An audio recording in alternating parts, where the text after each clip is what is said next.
अस्सलाम वालेकुम नाजरीन, मैं हूं इनका पसंद नाइला और आप देख रही हैं सिटी वन न्यूज़। खबर शामिल करते हैं रावलपिंडी से।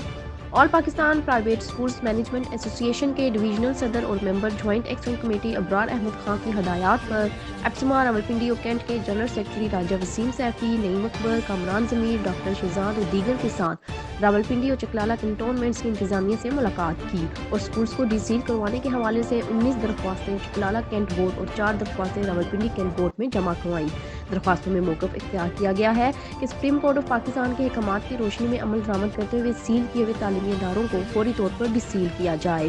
सेक्रेटरी रावलपिंडी कैंट बोर्ड कैसर महमूद से मुलाकात हुई। इस बाबत उन्होंने वाज़ेह तौर पर कहा कि आपकी दरख्वास्तें मौसूल हो गई हैं, लेकिन अभी तक सुप्रीम कोर्ट की तरफ से तहरीरी अहकामात हमारे तक नहीं पहुँचे। सुप्रीम कोर्ट की तरफ से हुक्म इम्तनाई और निजी तालीमी इदारों के खिलाफ कार्रवाई न करने के बारे में जो ही ऑर्डर मौसूल होते हैं, हमारा महकमा फौरी तौर पर अमल दरामद करने का पाबंद है। उन्होंने वक्त को हर किस्म के ताउन का यकीन दिलाया। रिपोर्ट कर रहे हैं डिस्ट्रिक्ट रिपोर्टर फारूक अहमद, रावलपिंडी।